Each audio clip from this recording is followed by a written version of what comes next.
welcome to Quackalope. Today we are bringing you a very special unboxing.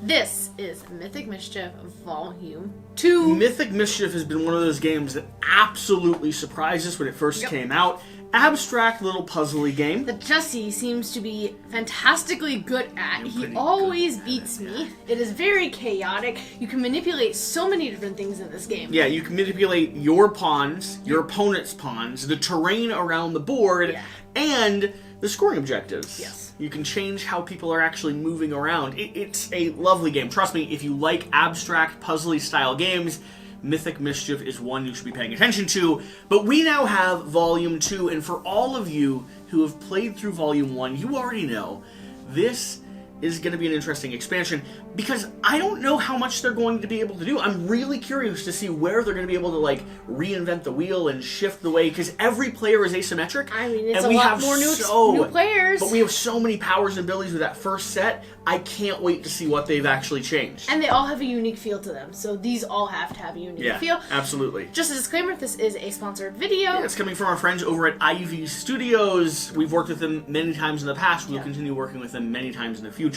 As always, there'll be a link down below to the Kickstarter page. Please click on that and go show them some love and quacks. And with that, Shira, let's get this open. Should we open this up?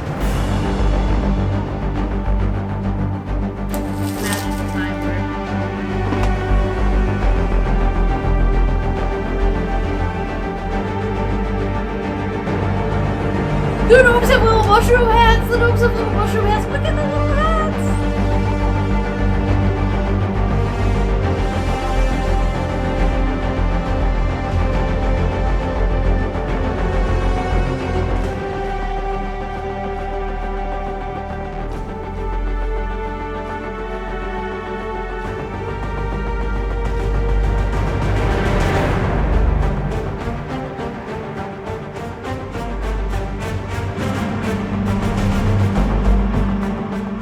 Mythic Mischief Volume 2. We're leaving the school, Shira. I see Did that. you see the artwork on the front? Yeah, we're going into the garden. We're going into the garden. You start out with a whole new board. And then you're going to have 4 new factions. Before dark, after dark. I really like this. I like a good maze, like it almost feels like it's like textured. I think it is textured, that little just crest. subtly, yeah, it is. It is actually, it has a gloss on it.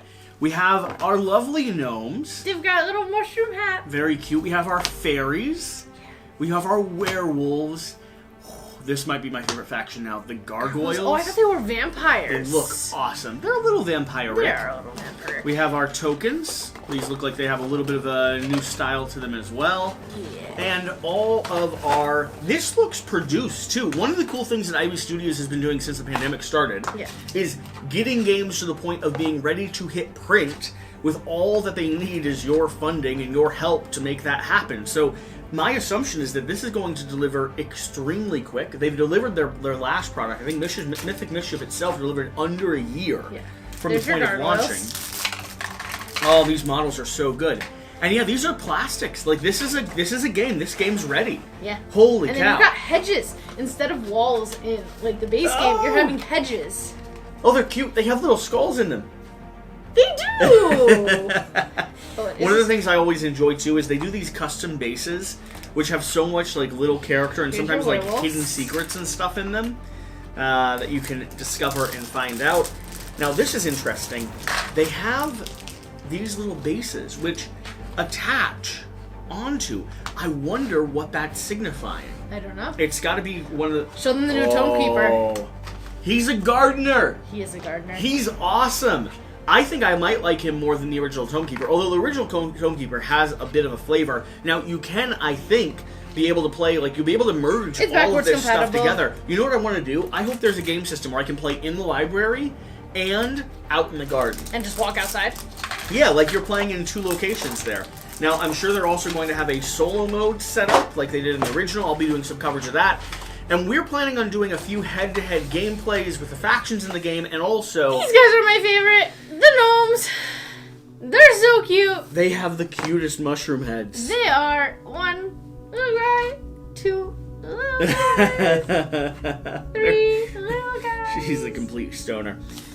We have our lovely dice. So for any of you that don't know how Mythic Mischief works, it's a big puzzle game. You'll be playing on the board here.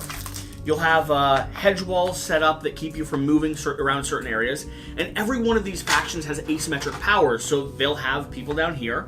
And the Tomekeeper will be moving, trying to get from point 1 to point 2 to point 3. Or the Hedgemaster, the Gardener, will be moving.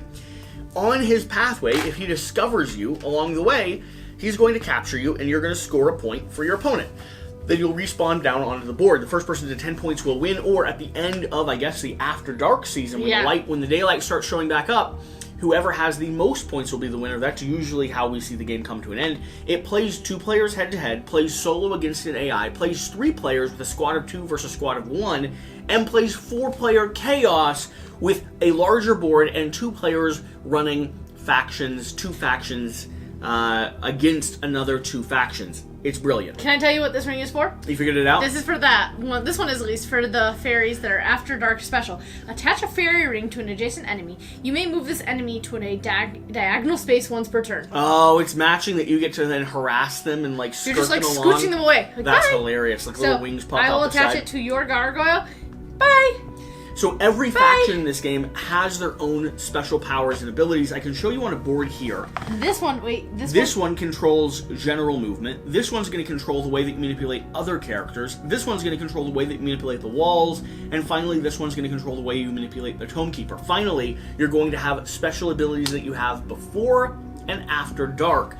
So it's this big asymmetric puzzle piece where you kind of match things up and see how they smash together. This one is for the werewolves. It attached the full moon to a werewolf. That werewolf can fling over hedges.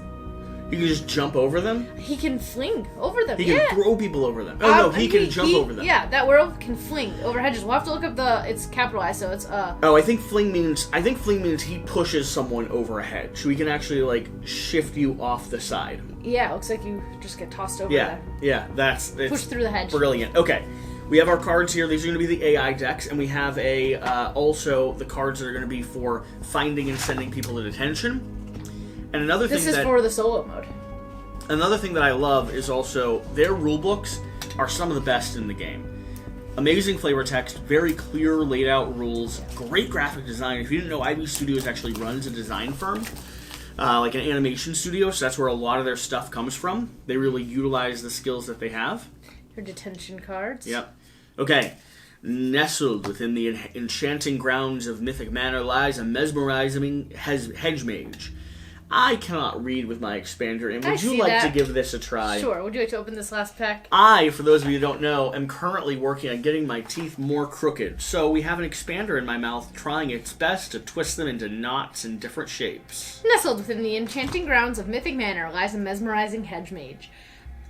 That's just a hard word to say. Hedge mage. I win. Outside of selected class visits, access to the hedged garden is strictly off limits to the students of Mythic Manor. This policy is diligently enforced by the mysterious groundskeeper. Dun dun dun. This led to a new competition among the students. Who can hide in the hedge maze without getting caught? The groundskeeper makes daily rounds in the school head's maze, but a copy of their task list has fallen into the students' possession. They know exactly where the groundskeeper is headed and in what order. The only thing they can change is the path the groundskeeper will take to get there. It's a perfect chance for the students of Mythic Manor to once again prove who's best in class. Let the games begin. Very, very excited about this. So we're going to be doing head-to-head gameplay battles throughout the course of the campaign, and what I'm thinking is we're actually going to pit some daily chores that we do or don't want to do. Yeah, gardening. Dishes, gardening, maybe mowing the lawn. What chores don't you want to have to do at the moment? Folding my socks? Laundry. Yeah, I hate laundry. I know, you hate laundry. Cleaning the bathroom. Taking the dog for a walk. Taking the dog There's for a a walk. lot of stuff that we can just like doing. Banter back and forth on. So the winner, the loser, is going to have to own up like and I will be doing a lot of chores over the next housework. few days. Possibly. You're also working a lot though at the VQ. So these are things that half the time I'm doing and half the time you're redoing because I do them poorly. Yeah. Alright, I want to read my gnomes. Flavor text. This crew is easygoing and slow-growing. Gnome body does it quite like these gnomes. One with nature and one with self. There's always room for more love. Though they seem as old as time, they're actually pretty young. Most gnomes don't graduate until they turn 4,000. Nuzzle, nudge, and knocks. Nuzzle, this too cool toadstool, waddles through the halls of Mythic Middle, seemingly headed nowhere at all. Nuzzle can never remember where his home shroom is, but Professor Portabella doesn't mind, being that Nuzzle is such a fun guy and all. Nuzzle is honestly so chill you forget he's even there, but he prefers it that way. Nudge is a common garden gnome and consequently really loves flowers. He has a real penchant for pansies. Oh. Anything with petals makes this gnome feel right at home. He's cute. Don't let his delicate hobbies fool you. Nudge is a crafty little sneak with surprisingly swift reflexes. Nox is quiet, but if you get her going, there's no knowing where this gnome may roam. Nox has been taking Philosophy 101, and it just makes you think, man. When she's not deep in existential crises, Nox likes to talk to the trees. She says it helps her stay rooted. The flavor text so is so excited. good. The art's so cute. There's so many puns. Really excited to dive into this one. Okay, thank you for watching. Thank you for being here. We wanted to let you know that Mythic Mischief is on the way, coming to a Kickstarter near you. They ran it on GameFound last time, which is maybe why you didn't hear about it if you didn't hear about it. Yep. So now will be your opportunity to check out their Kickstarter and blow them out of the water. Yeah. Okay. These are also the creators that Ivy Studios brought you. Moonrakers, Veiled Fate, and Fractured Sky, which did so good. Yeah. Okay. Whatever the case, whatever you do, remember to do the important thing. Get out and play some games. We'll see you next time. Bye.